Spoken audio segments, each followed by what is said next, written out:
All right, listeners. So it seems like you're thinking about a future maybe at the front of the lecture hall, getting ready with all the career info and interview prep.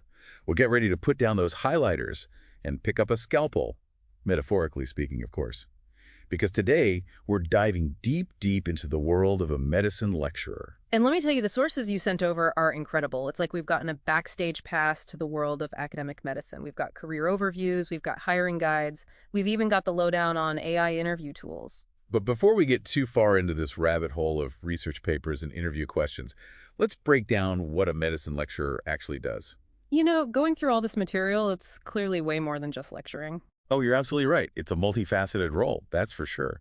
We're talking about highly educated professionals, many of whom are doctors themselves, who decided to dedicate themselves to shaping the next generation of medical minds. So no high school biology here. We're talking about post-secondary students who are already pretty far down the road in their medical journey. But it's not just teaching, is it? Absolutely not. Research and publishing, those are cornerstones of this career path as well. Yeah. Think of it as a trifecta.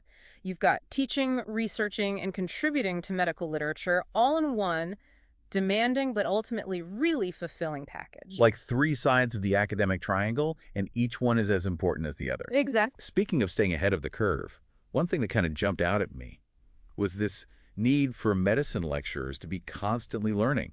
It's not a get your degree and then coast kind of field. It's way more dynamic than that. You are spot on. And I think to understand why that is, we need to consider the rapidly changing landscape of medicine itself. Let's look at the advancements in personalized medicine, for example. What we knew about genetics and targeted therapies, even 5 years ago, has significantly evolved. Medicine lecturers are on the front lines of incorporating those cutting-edge advancements into their teaching. They're constantly evolving alongside the field. Makes my head spin thinking about all that new information coming out all the time. I guess you wouldn't want your doctor using outdated textbooks. So it makes sense that medicine lecturers need to be at the forefront of knowledge.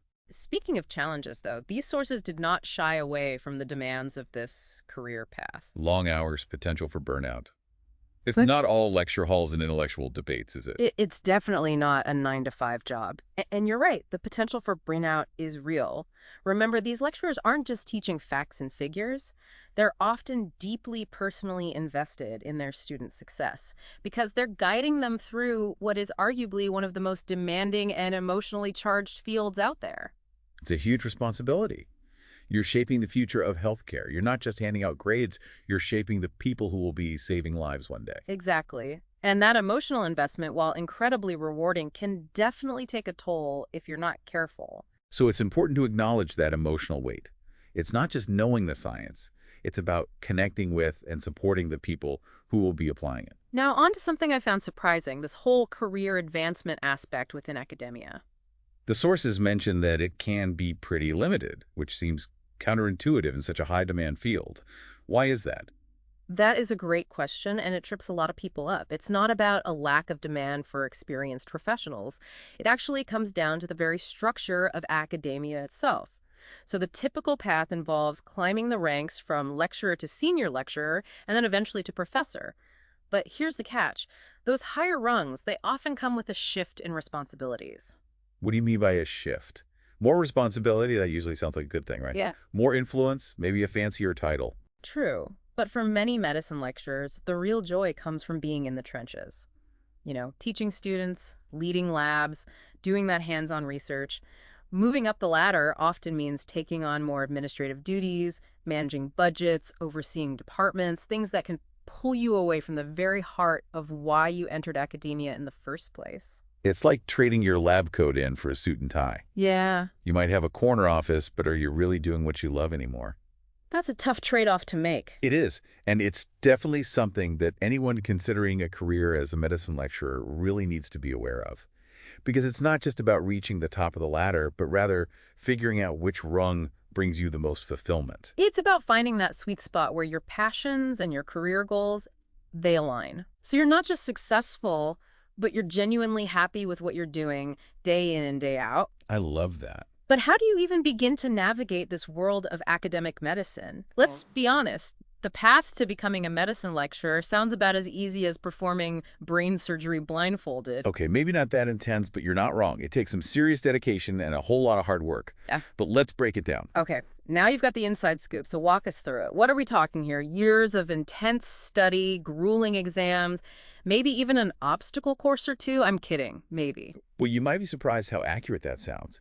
The academic pathway, as detailed in these sources you provided, it's nothing short of rigorous. We're talking about not just a medical degree, but often advanced degrees in related fields as well. Okay, so it's not just about being a medical whiz. You need a whole arsenal of knowledge.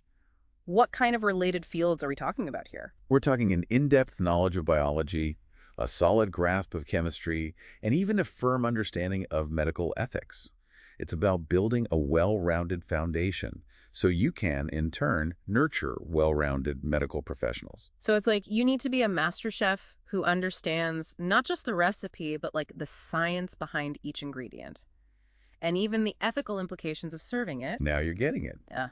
It's about seeing the bigger picture of medicine and understanding all the nuances that contribute to it. And I'm guessing this whole well-roundedness doesn't stop at just degrees, right? I bet there are certifications galore involved too. Oh, absolutely. You have your medical license, of course, that's a given. But then you delve into the world of specialisms. So are we talking cardiology, pediatrics, oncology, that kind of thing? Exactly. You need to choose a specialty and become an expert in that particular area. But it doesn't even stop there. There are also certifications like basic life support, BLS, things that are absolutely crucial. Okay, starting to understand why these sources emphasize this rigorous training. I mean, we are talking about shaping the future of healthcare. The stakes are incredibly high. They are indeed. These are the individuals who will be making life-altering decisions. They need the best possible foundation, and medicine lecturers play a vital role in providing that. It's not just about passing a torch. It's about ensuring the flame burns even brighter for generations to come. Well said. It's a huge responsibility, but it's also an incredibly rewarding one. Speaking of responsibility, let's say you've conquered the academic Mount Everest. You've got the degrees, you've got the certifications, maybe even an honorary stethoscope or two.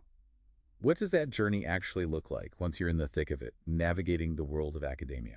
Think of it like climbing a career ladder, with each rung presenting its own unique challenges and rewards.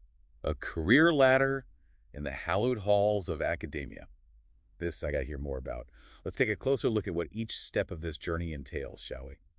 So picture this. You've just landed your first official role as a medicine lecturer. You're bright-eyed, you're armed with all that knowledge. Ready to inspire the next generation of medical minds. But don't expect to be leading grand rounds just yet. So no, like handing out the white coats on day one. What's that entry-level stage actually look like? Think of it like a medical residency, but for the academic world. You'll be assisting senior lecturers. You might get your feet wet leading small group tutorials. Maybe helping out in the labs. And let's not forget about all the grading.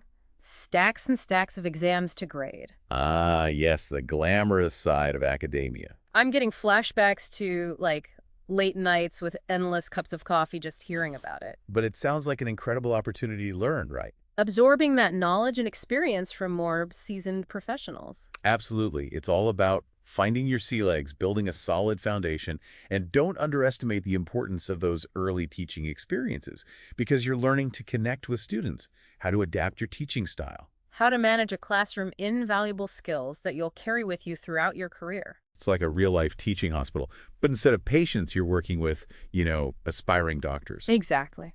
Now, one thing that struck me as interesting was this emphasis on publishing research, even at the entry level. I mean, you'd think they'd want you to, master the basics before they threw you into the publishing ring, right? That's a great observation, and it speaks to a really fundamental aspect of being a medicine lecturer. Remember those three sides of the academic triangle we talked about earlier: teaching, research, and publication? They're all intertwined. Even early career lecturers are expected to be contributing to that ever-evolving body of medical knowledge. So it's not just about imparting existing wisdom, it's about pushing the boundaries of what we know, contributing to the future of medicine. Yeah. It's like you're not just reading from the textbook, you're writing the next chapter. That's pretty incredible when you think about it. It is. And that drive to explore, that drive to research, to publish, That's really something that sets this career path apart. It's about constantly seeking new knowledge, challenging the existing assumptions, pushing the boundaries of what's possible in healthcare. So you're never really done learning, are you? There's always something new to discover, some mystery to unravel in the vast world of medicine. Exactly. And that thirst for knowledge, that drive to constantly improve, those are qualities that will serve you very well as you start to navigate these different stages of your career. It's like climbing a mountain, you know. You think you've reached the summit, but then you realize there's a whole other range just beyond the horizon. What a perfect analogy. And speaking of reaching new heights, as you gain experience and start to make a name for yourself, you'll begin to climb that career ladder that we were talking about earlier. The rungs might get a bit further apart. But the view from the top. Okay, now you've got me intrigued.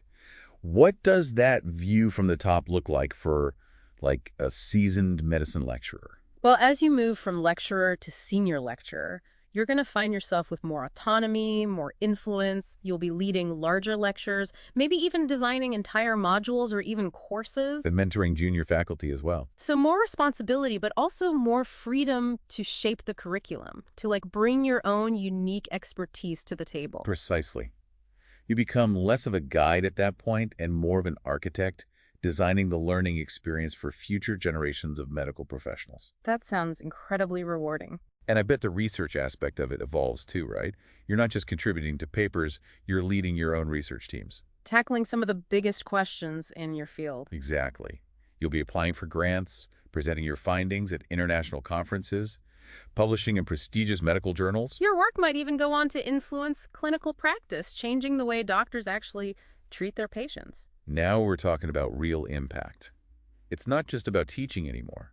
It's about shaping the future of healthcare on a global scale. But with great power comes, well, you know the saying. I imagine the pressure can be pretty intense at that level. Absolutely. The stakes are higher. The workload can be demanding. The scrutiny is more intense. You need to be resilient, adaptable, and above all, passionate about what you do. Because passion is what fuels the fire, right? Right. It's what keeps you going when the research hits a wall or the grant applications pile up. But I have to say, for those who thrive on challenges, for those who thrive on pushing boundaries and making a difference, A career as a medicine lecturer sounds incredibly rewarding. I couldn't agree more. It's a demanding path, no doubt, but the opportunity to shape the minds of future doctors, to contribute to groundbreaking research, to make a tangible impact on healthcare, it's a rare and fulfilling combination. It's about leaving your mark on the world, one lecture, one research paper, one inspired student at a time. Beautifully said. It's about igniting a passion for medicine that will hopefully burn bright for generations to come. But before we get ahead of ourselves and start handing out the honorary diplomas, Let's talk about the skills you need to really thrive in this field.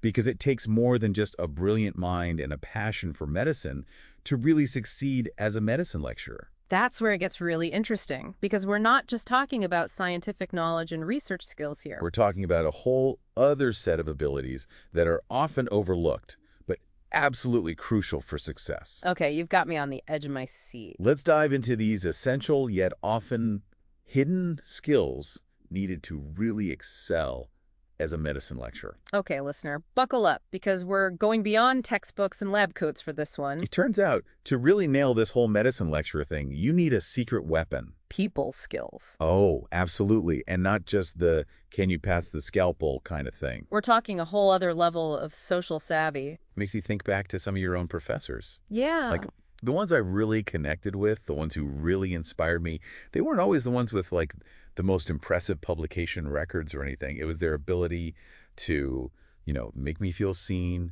to challenge me, but also support me. Well, that made all the difference. That resonates with my experience as well. Yeah. Think about it. You're not just lecturing to a bunch of empty chairs. You're engaging with a room full of, future doctors, each with their own unique personalities, their own learning styles. Their own anxieties, let's be honest. Then let's be real, medical school is intense. Oh, yeah. I can only imagine the pressure those students are under. So to have a lecturer who is supportive and engaging, Can make a world of difference. huge. And that's where these essential people skills really come into play. We're talking about things like social perceptiveness. The ability to read the room, pick up on those nonverbal cues. Sense when a student is struggling, even if they're not verbally asking for help. It's almost like being a therapist as well as a teacher. Being able to create that safe and inclusive environment where students feel comfortable asking questions, admitting when they don't understand something, or Yes, even just like being themselves. that's exactly it. It's about fostering a sense of community, a sense of belonging, which can be so important in a field as demanding as medicine. Now, there's one skill listed in these materials that threw me for a loop a little bit: customer service. Okay. And I get that students are important, but Is customers. that really the right way to think about it? It might seem a little odd at first glance, but when you really break it down, it makes a lot of sense. Think about the core principles of what makes good customer service: clear communication, managing expectations, resolving conflicts fairly. Going the extra mile to ensure satisfaction. Yeah. These are all incredibly relevant in an academic setting as well. So it's less about like ringing up a sale Right. and more about just building those strong relationships with your students, being accessible, being responsive to their needs, Okay. and maybe even like throwing in some extra credit for good measure. I'm kidding, maybe. And remember, those customer service skills, they come into play outside the classroom as well. You're interacting with your colleagues, with administrators, maybe even potential donors or industry partners. So it's about being a good communicator. Yes. A skilled negotiator, maybe even like a bit of a diplomat when the situation calls for it. It's like being a Swiss Army knife of soft skills, ready to adapt to any situation. Well said. And those skills, those human touch points, those are the things that transform a good lecture into a truly great one. Because it's what makes that learning experience memorable, impactful. It's what inspires those students to reach their full potential. It's about fostering a love of learning that extends far beyond the classroom. Shaping not just competent doctors, but compassionate healers. Beautifully put. Because at the end of the day, that's what it's all about. It's about making that positive impact on the world. One student, one discovery, one interaction at a time. And who knows, maybe one of those inspired students will be the one to finally discover the cure for the common cold. Then we'll all finally be free from those pesky tissues. Now, wouldn't that be something? Right. I would gladly volunteer for that research study. Me too. But until then, listener, we hope this deep dive has given you a clearer picture of what it takes to not just survive, but thrive as a medicine lecturer. It's a challenging path, definitely, but it's incredibly rewarding, and it requires, like we've been talking about, this really unique blend of intellect, empathy, and a genuine passion for shaping the future of healthcare. So go forth and inspire. We're excited to see what you accomplish.